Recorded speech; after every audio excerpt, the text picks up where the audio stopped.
Bonjour à Sylvia, ça tous. va bien? Ouais, bonjour, ça va, merci. Et merci Oui, de m'avoir invité ce matin.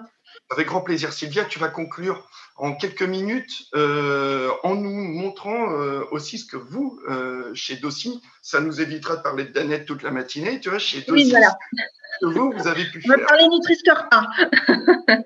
Exactement. Non, non, Euh, on va parler Bretagne un petit peu, je te passe la parole. Exactement, exactement. Donc, alors je suis ravie d'intervenir juste après Patrick, puisque vous allez le voir, moi je vais vous donner un cas concret sur l'une de nos gammes, et vous allez voir que finalement on est tout à fait en ligne avec Patrick. Et l'intérêt, c'était de vous montrer ce que ça avait eu comme conséquence sur nous, notre projet de packaging, et puis vraiment vous démontrer tout l'intérêt de ces techniques d'eye tracking, puisqu'on va vous parler de ça très concrètement. Donc, je vais juste vous projeter 2 secondes mon écran et vous me dites quand c'est OK pour la visualisation de la présentation. Parce que moi, je ne vous vois plus. On est tout C'est OK bon. pour vous? On est tout bon. Parfait. Donc en 2 mots, donc la marque Dossi. Donc moi je suis chef de groupe pour cette très jolie marque. Donc c'est une marque d'agriculteurs. Elle appartient à la coopérative Eureden. Donc son ADN c'est vraiment l'agriculture et à ce titre, Dossi est une marque d'agriculteurs qui est engagée pour la double transition agricole et alimentaire. Donc on soutient vraiment une agriculture qui soit plurielle et durable. Et on s'est donc engagé en tant que marque à ce qu'en 2023, 100% de nos agriculteurs soient certifiés, soit en bio, soit dans le cadre de la certification environnementale des exploitations agricoles. Donc vraiment, pour que les agriculteurs soient dans des démarches de progrès pour toutes les parties de pratiques culturales. Et en fait, cet engagement, il se retranscrit très concrètement dans notre offre, puisqu'aujourd'hui, on a une offre en bio depuis fin 2019, une offre en bocal. On a aussi eu la chance de pouvoir mettre sur le marché des produits en conversion vers le bio. Et puis, depuis là, le mois de mars, on a lancé la gamme des biens cultivés. Alors, on a commencé à la lancer en légumes secs, mais vous allez la voir arriver maintenant en grands légumes verts après les récoltes de cet été. Et donc, cette belle innovation, on est passé par ce travail de test packaging et notamment par l'étape de l'eye tracking. Donc, l'étude en fait que l'on a menée pour étudier notre packaging, donc c'est une étude qu'on a menée en toute transparence avec BRS InVivo.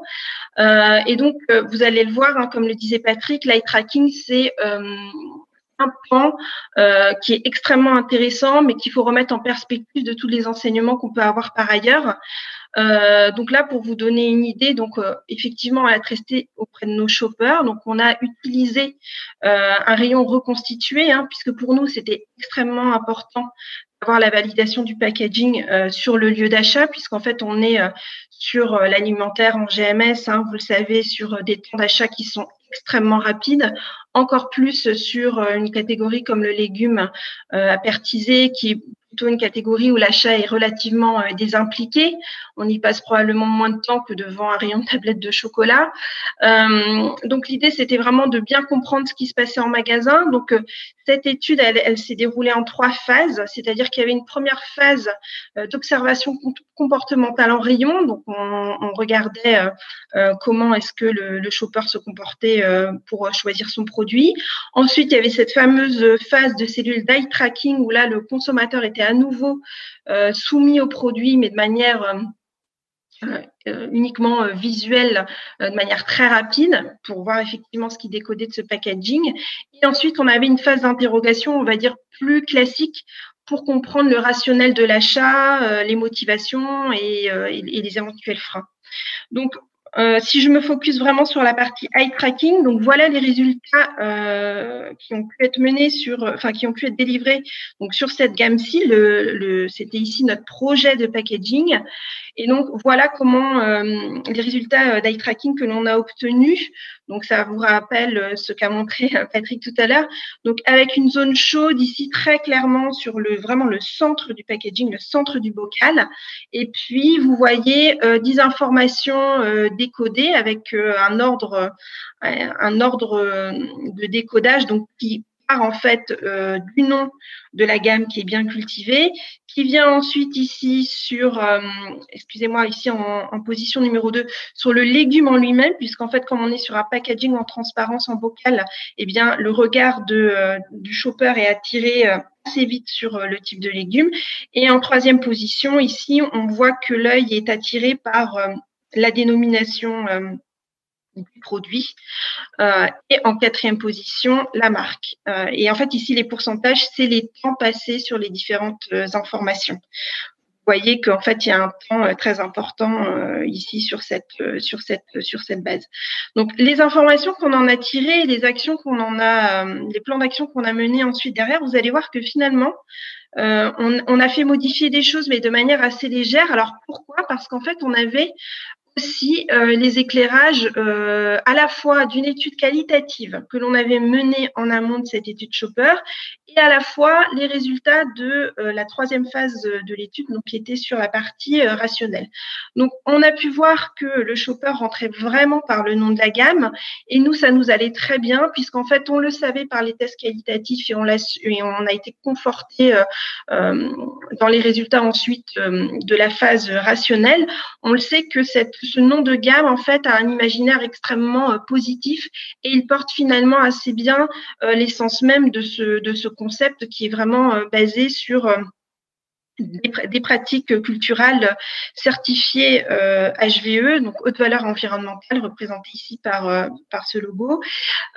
Et donc, on était très à l'aise par le fait que le consommateur rentre par le nom de gamme et non pas forcément par la marque, puisqu'en fait, on sait que sur ce type de produit, la marque n'est pas forcément le premier critère de choix. Par contre, ce qu'on a décidé de faire tout de même, c'est que, vous le voyez, on a agrandi de manière assez nette le drapeau français, puisque d'un point de vue rationnel, on savait que c'était un élément très important dans les critères d'achat du consommateur. Mais par contre, on avait vu avec l'eye tracking qu'il n'était pas forcément identifié très clairement. Et donc, on a décidé de grossir ce logo. On a aussi décidé de simplifier un petit peu les dénominations. Donc, vous voyez ici le en plein champ, on l'a remis ici sur l'ardoise, puisque c'est une preuve finalement de la partie bien cultivée et ça permet de simplifier la lecture du facing. De la même manière, ici, le haut naturel au niveau de la recette, on a préféré l'enlever puisque en fait, c'était pas un élément de critère de choix prégnant. Et le dernier axe d'optimisation, on a agrandi ici et donné un peu plus de contraste à ce pictogramme en fait qui explique que la marque reverse 5 centimes au soutien des agriculteurs engagés pour chaque bocal vendu, ce qui est finalement un critère à la fois très signifiant de nos concepts et très différenciant par rapport à l'offre concurrente. Donc finalement, on a fait des aménagements qui nous permettent de mettre un peu le poids du corps de ce positionnement sur ce qui est à la fois signifiant pour la marque Dossi, mais aussi intéressant pour le positionnement du concept et pour notre positionnement vis-à-vis de la concurrence. Donc en conclusion, je dirais que l'eye tracking nous a été extrêmement utile puisqu'il nous a permis des ajustements très opérationnel dans le packaging, mais que ça reste un outil dans une caisse à outils qui, je vais dire, est beaucoup plus large. Et c'est effectivement, comme le disait Patrick, le fait de croiser ces différentes sources et ces différents moyens d'étude du consommateur qui donne toute sa richesse et finalement sa bonne interprétation à ce type d'outils. Donc voilà pour moi. Merci beaucoup, Cilia. Merci, c'était super éclairant justement pour boucler la boucle.